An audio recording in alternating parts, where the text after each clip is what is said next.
बहुत समय पहले की बात है। एक छोटे से गांव में रामू नाम का एक किसान अपनी पत्नी और बेटे रतनलाल के साथ रहता था।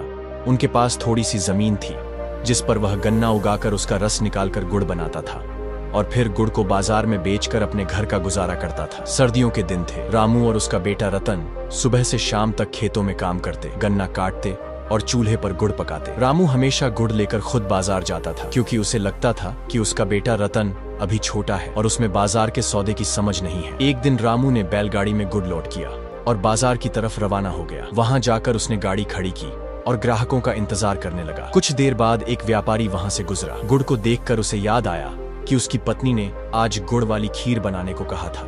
असल में यह एक ठग व्यापारी था जो सीधे सादे लोगों को अपने जाल में फंसाकर ठग लेता था। वो रामू के पास आकर बोला, भाई क्या बेच रहे हो? रामू ने खुश होकर जवाब दिया, सेठ जी आज ही ताजा गुड़ तैयार किया है, आप चाहे तो सस्ते दामों दे दूंगा। व्यापारी को रामू बहुत सीधा सादा और भोला लगा। उसने कहा, ये पूरी गाड़ी का गुड़ कितने में दोगे? रामू खुश हो गया कि अगर पूरा गुड़ एक ही ग्राहक के पास बिक गया तो उसे इंतजार नहीं करना पड़ेगा। उसने कहा, सेठ जी 500 रुपए दे दीजिए और सारा गुड़ ले जाइए। व्यापारी ने 500 रुपए निकाले और कहा, तो फिर इस गुड़ को मेरे घर तक पहुंचा दो। रामू ने व्यापारी को भी गाड़ी पर बिठा लिया और उसके घर की तरफ चल दिया। जब वह घर पहुंचे तो रामू ने कहा, सेठ जी जरा जल्दी गाड़ी खाली करवा दीजिए, मुझे घर वापस जाना है। ये सुनकर व्यापारी तेवर बदलते हुए बोला, कौन सी गाड़ी भाई? तुम्हें तो मैं पूरी गाड़ी के 500 रुपए दे चुका हूँ, अब यह सब मेरा माल है। रामू हैरानी से बोला, पर भाई मैंने तो गुड़ के दाम बताए थे, गाड़ी तो मेरी है। व्यापारी सख्त लहजे में बोला, मैंने पूछा था कि पूरी गाड़ी का क्या दाम है, तुमने खुद कहा 500 रुपए, अब जुबान से मुकर रहे हो। तुम जैसे लोग वादे के पाबंद नहीं होते। रामू हाथ जोड़कर बोला, भाई मेरे साथ ऐसा अन्याय मत करो, मुझे मेरी गाड़ी लौटा दो। व्यापारी ने नौकरों को आवाज दी जिन्होंने रामू के कपड़े फाड़कर उसे बेइज्जत कर घर से धकेल कर निकाल दिया। रामू बेइज्जती और शर्मिंदगी की हालत में सारा दिन जंगल में छुपा रहा। उसे डर था कि इस हालत में उसे किसी गाँव वाले ने देख लिया तो उसकी इज्जत का क्या होगा। जैसे ही रात हुई वो अंधेरे में चुपके से अपने घर की तरफ निकल गया। घर पहुंचा तो उसकी हालत देखकर पत्नी और बेटा रतन जल्दी से भाग कर आए। रतन ने पूछा, पिताजी आपका ये हाल कैसे हो गया? रामू ने आंसू भरी आंखों से सारी कहानी सुनाई कि कैसे उस ठग व्यापारी ने उसकी सादगी का फायदा उठाया और सिर्फ 500 रुपए में गुड़ के साथ गाड़ी को भी ले लिया, साथ ही उसकी इज्जत भी खरीद ली। रामू की जुबानी सारी कहानी सुनकर रतनलाल का खून खौल उठा। उसने गुस्से में कहा, पिताजी कल बाजार में मैं जाऊंगा और उस ठगी सेठ से आपकी बेइज्जती का हिसाब भी लूंगा और अपनी बैलगाड़ी भी वापस लेकर आऊंगा। बाप ने बेटे के जज्बात देखे लेकिन नरमी से समझाया, नहीं बेटा, वो व्यापारी बहुत चालाक और जालिम है, कहीं तू भी किसी मुसीबत में ना पड़ जाए। मगर रतन ने धैर्य के साथ लहजे में कहा, पिताजी जी बस आप मुझे उसका हुलिया बता दीजिए, फिर देखिए आपका बेटा कैसे आपकी इज्जत वापस लाता है। जब रतन नहीं माना तो रामू ने व्यापारी का हुलिया उसको समझा दिया। अगले दिन सुबह सवेरे रतनलाल ने पड़ोसी से एक बैलगाड़ी मांगी, उसमें खुद का बनाया हुआ ताजा गुड़ रखा और बाजार का रुख किया। वह बिल्कुल उसी जगह जा खड़ा हुआ जहां उसके बाप को धोखा दिया गया था। कुछ देर गुजरी थी कि वहीं ठगी व्यापारी आ निकला। रतनलाल को देखकर रुक गया। व्यापारी को दूर से देखकर ही रतनलाल ने उसे पहचान लिया था क्योंकि उसके पिता ने उसे व्यापारी का हुलिया अच्छी तरह से बताया था। रतनलाल का मासूम और दुखी चेहरा देखकर व्यापारी ने पूछा, भाई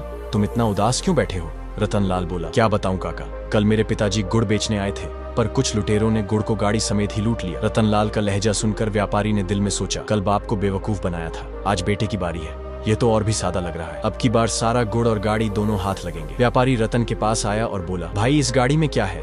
रतन ने नरमी से जवाब दिया, सेठ जी इसमें ताजा गुड़ है, ऐसा स्वादिष्ट गुड़ आपने कभी नहीं छका होगा। व्यापारी ने कहा, तो बताओ पूरी गाड़ी का क्या दाम लगाया है? रतनलाल ने मुस्कुराकर कहा, 1 मुट्ठी रुपए दे दीजिए बस, सौदा आपका। व्यापारी सेठ के चेहरे पर लालच से भरी मुस्कुराहट फैल गई। दिल में सोचा, वाह ये तो बाप से भी ज्यादा नादान है, 1 मुट्ठी में कुछ सिक्के रखकर 100 रुपए दे दूंगा और सारी गाड़ी मेरी हो जाएगी। व्यापारी बोला, ठीक है भाई, सौदा मंजूर है, मगर पैसे मैं घर जाकर दूंगा, तुम बस गाड़ी मेरे घर पहुंचा दो। रतनलाल खामोशी से तैयार हो गया। रतनलाल की योजना सही दिशा में जा रही थी। जब वो व्यापारी के घर पहुंचे, व्यापारी ने गाड़ी अंदर खड़ी करवाई, फिर जेब से कुछ सिक्के निकालकर अपनी मुट्ठी में दबाए और रतन की तरफ बढ़ाते हुए कहा, ले लो मुट्ठी भर दाम और गाड़ी यहीं छोड़कर वापस जाओ, यही तय हुआ था ना? रतनलाल ने कहा, सेठ ने दाम तो गुड़ के लगे थे, गाड़ी मेरी और मेरे बाप की है, आप मेहरबानी फरमाकर सिर्फ गुड़ उतरवाइए, गाड़ी मुझे वापस ले जाने दीजिए। व्यापारी बोला, क्या बात करते हो, तुमने खुद कहा था कि 1 मुट्ठी भर रुपए में सारी गाड़ी दे दोगे, अब जुबान से फिर रहे हो। रतनलाल ने धैर्य से कहा, नहीं साहब, जो कहा था वही बेच रहा हूँ। मैंने आपको गुड़ बेचा है, गाड़ी नहीं। गाड़ी तो मेरे धंधे का जरिया है। व्यापारी ने गुस्से से दांत पीसते हुए कहा, अब अगर ज्यादा बात की तो मैं तुम्हें भी तुम्हारे बाप की तरह जलील करके निकाल दूंगा। रतनलाल ने सेठ की धमकी सुनी तो खामोशी से बोला, अच्छा जनाब, अगर बात ऐसी है तो लाई, वो मुट्ठी भर दाम ही दे दीजिए। व्यापारी ने सिक्कों से भरी मुट्ठी रतन की तरफ कर दी। जैसे ही मुट्ठी आगे बढ़ाने लगा, रतन ने उसका हाथ मजबूती से थाम लिया और जेब से चाकू निकालते हुए कहा, सुनिए सेठ जी, मैं अपनी गाड़ी आपके पास छोड़ रहा हूँ, लेकिन बदले में आपकी यह मुट्ठी साथ ले जा रहा हूँ, क्योंकि बात एक मुट्ठी भर सिक्कों की हुई थी। सेठ कांपने लगा, ये क्या चालबाजी है? हाथ छोड़ो मेरा। रतन ने कहा, आपने मेरी पूरी गाड़ी सिर्फ एक मुट्ठी के बदले हड़प ली थी ना, अब यह मुट्ठी मेरी है। चाकू तेज था और रतनलाल का इरादा सच्चा। जैसे ही उसने हाथ पर दबाव डाला, व्यापारी चीख उठा, गड़गड़ाते हुए बोला, तुझे भगवान की कसम है बेटा, जो चाहिए ले जाओ, बस मुझे छोड़ दो। रतनलाल ने कहा, पहले वो गाड़ी खाली करो जो कल मेरे बाप रामू से छीन ली थी, और हाँ, अब तुम्हें मुझे 2000 रुपए महीने की तनख्वाह से अपने घर में नौकरी भी देनी होगी। व्यापारी के पास कोई रास्ता न बचा। अपनी जान बचाने के लिए हाथ जोड़कर बोला, ठीक है, जैसा तुम चाहो वैसा ही होगा। रतनलाल ने चाकू पीछे किया और कहा, अगर तुम अपनी जुबान से फरे या नौकरी से निकालने की कोशिश करें या तनख्वाह में टालम टोल की, तो फिर याद रखना, मैं तुम्हारी नाक और कान दोनों काट दूंगा। व्यापारी ने कांपते हुए सर हिलाया और वादा कर लिया। उसने रामू की गाड़ी भी खाली करवा दी और नौकरी की भी हामी भर ली। रतनलाल 2 बैलगाड़ियां लेकर अपने गांव वापस लौटा। रामू दूर से ही अपने बेटे को आते देखकर खुशी से बेकाबू हो गया। दौड़कर बेटे को गले लगा लिया। रतन ने सारी कहानी सुनाई और नौकरी की बात भी बताई। बाप ने फिक्रमंदी से कहा, बेटा, वह सेठ बदला लेने वाला शख्स है, खबरदार, हमेशा होशियार रहना। रतन ने मुस्कुराकर कहा, पिताजी, अगर वो शेर है तो मैं सवा शेर हूँ, अब आप फिक्र न करें। अगले दिन सुबह रतनलाल सेठ के घर काम पर पहुंच गया। सेठ ने दिल में सोचा, मैं इसे इतना थकाऊंगा कि खुद ही भाग जाएगा। वह बोला, रतनलाल, 2 खेत जोत कर आओ, फिर शाम को चूल्हे के लिए लकड़ियां भी लाना है। रतन खामोशी से खेत की तरफ निकल गया। उसने दिन भर एक पेड़ के नीचे सोया। शाम होते ही उसने एक मोटी लकड़ी के हल्के 3-4 टुकड़े किए, फिर उनका गट्ठा बनाया। लकड़ी के गट्ठे को सर पर रखकर घर की तरफ चल दिया। घर पहुंचकर लकड़ी का गट्ठा फेंका और खामोशी से खाना खाने के लिए बैठ गया। सेठ ने नौकर से कहा, इसे एक मुट्ठी चावल दे दो और एक चम्मच दाल डाल दो, यही है यहाँ का खाना। रतन ने सेठ की बात सुनी। यहाँ रहना है तो एक मुट्ठी चावल पर रहो, वरना निकल जाओ। रतन ने खामोशी से वह चावल खाए, पानी पिया और उठकर सोने के लिए चला गया। उसे गाय और बैलों के पास सुलाया गया, लेकिन रात को भूख ने उसे सोने न दिया। पेट में चूहे दौड़ रहे थे। कुछ देर करवटें बदलता रहा। बेचारे को बिना कुछ खाए ही कैसे नींद आए, लेकिन वो क्या व्यापारी से कम चालाक था। वो धीरे से उठा और गाय की तरफ गया। उसने देखा कि एक छोटा सा बछड़ा रस्सी से बंधा हुआ है। रतन ने चुपके से बछड़े की रस्सी खोली। बछड़ा फौरन अपनी मां के नीचे जाकर दूध पीने लगा। जैसे ही बछड़े ने मुंह लगाया, गाय के थन में दूध आ गया। रतन ने मौका नहीं गवाया, बछड़े को दोबारा बांधा और सारा दूध खुद पी गया। पेट भरने के बाद उसने सुकून की नींद आई, फटकार कर सोया। सुबह जब व्यापारी की पत्नी दूध निकालने गई तो थन बिल्कुल खाली थे। वो हैरान रह गई।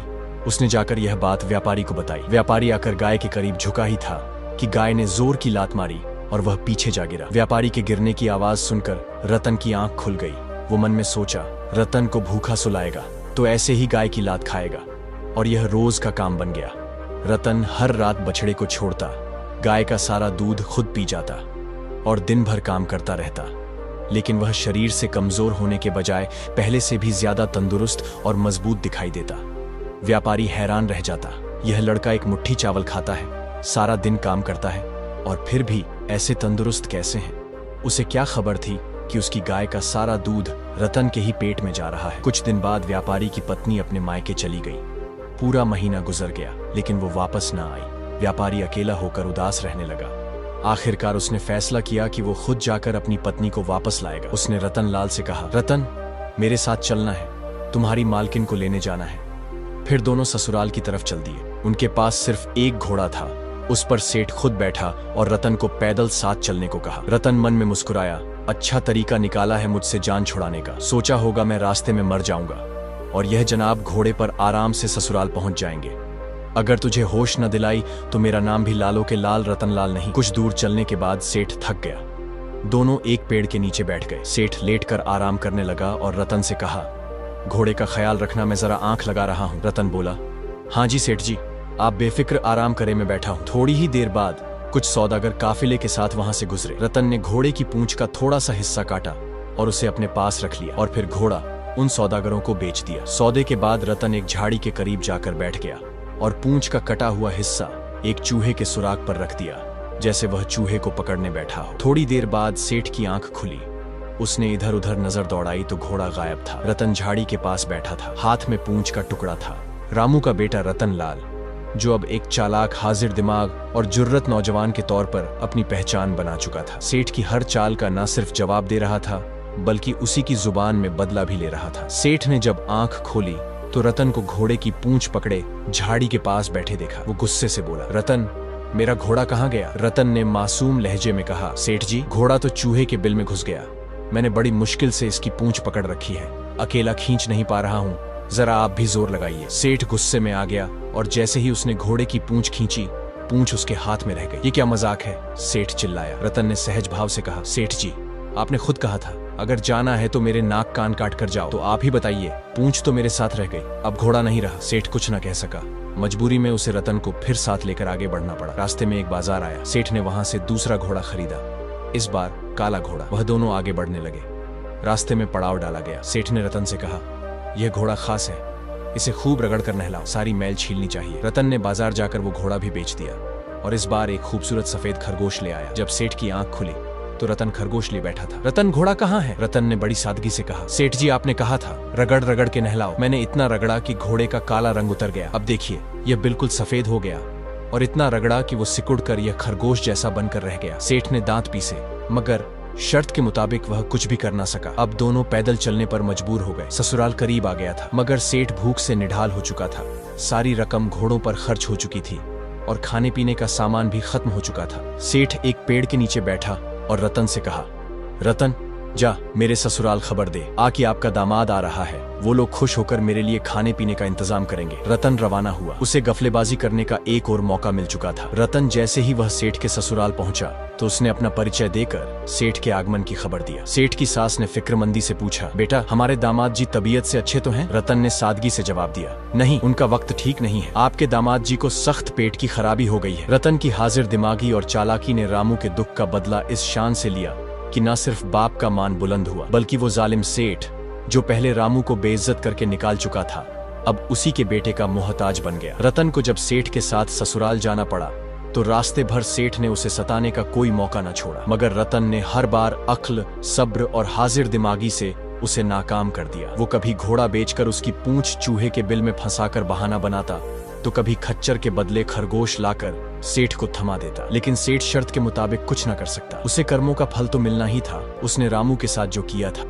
अब सुनो आगे की कहानी। जब दोनों ससुराल पहुंचे तो रतन ने वहां भी चालाकी दिखाई। सेठ के नाम पर खिचड़ी और अपने लिए खीर, पूरी, हलवा और रायता तैयार करवा लिया। सेठ को गुस्सा तो बहुत आया, मगर बोल कुछ ना सका, क्योंकि अपना किया कभी माफ नहीं करता। रात को दोनों की चारपाइयां छत पर लग गई। रतन मजे से खर्राटे मारकर सो गया, मगर बेचारा सेठ भूखा करवटें बदलता रहा। जब सेठ को नींद नहीं आई तो उसने रतन को जगाकर कहा, यार, तूने तो खीर पूरी खाकर खर्राटे ले लिए, मैं यहाँ भूखा प्यासा मरा जा रहा हूँ। तो रतन ने चुपके से एक तरकीब सोची। छत में पुराना धमला था, यानी एक सुराख, जो पहले जमाने में गेहूं या मक्की नीचे गिराने के लिए इस्तेमाल होता था। रतन ने सेठ की कमर में रस्सी बांधी और कहा, सेठ जी, नीचे रसोई में पकवान पड़े हैं, आप जाइए खा लीजिए, और जब पेट भर जाए तो रस्सी हिलाकर मुझे जगा दीजिए, मैं आपको ऊपर खींच लूंगा। सेठ बेहद खुश हुआ। वह फौरन नीचे उतर गया और हलवा पूरी पर ऐसे टूट पड़ा जैसे बरसों से भूखा हो। खा पीकर जब पेट भरा तो सेठ ने रस्सी को हिलाकर धीरे से आवाज दी, रतन, अब मुझे ऊपर खींच लो। जब रामू का बेटा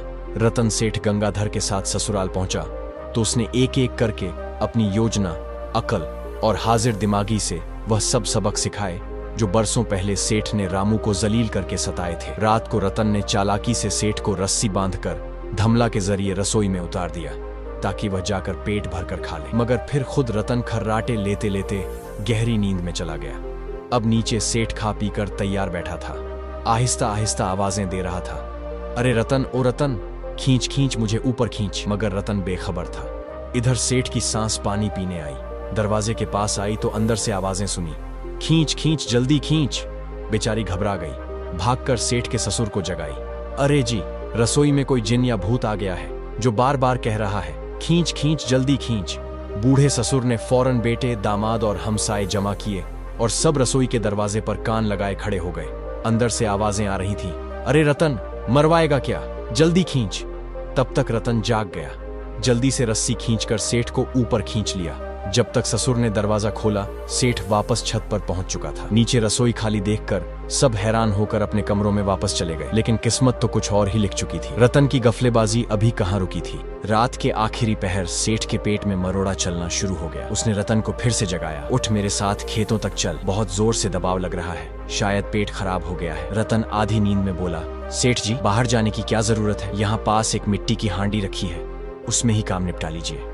सुबह मैं चुपके से ले जाकर फेंक आऊंगा।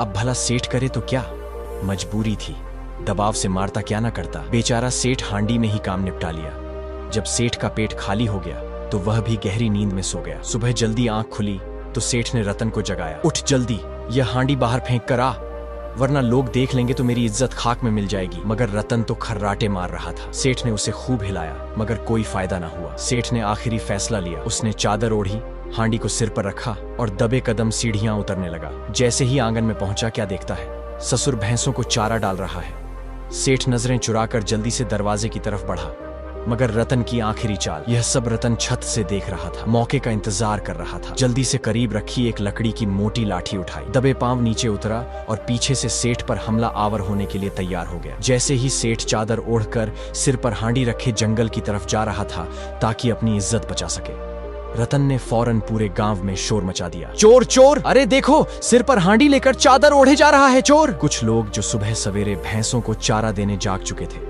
जल्दी से डंडे और लाठियां लेकर आवाज की तरफ दौड़ पड़े। उन्होंने दूर से सेठ को देखा, चादर ओढ़े हांडी उठाए जा रहा था। बस यही है चोर। और फिर दे दनादन सेठ पर लाठियां बरसने लगी। कोई हाथ मार रहा था। वो बेहोशी में चिल्ला रहा था, अरे मैं चोर नहीं हूं, मैं सेठ गंगाधर हूं। मगर किसी ने उसकी बात पर ध्यान नहीं दिया। इसी शोर शराबे में सेठ के ससुराल वाले भी आ पहुंचे। सबके हाथों में लाठियां थीं।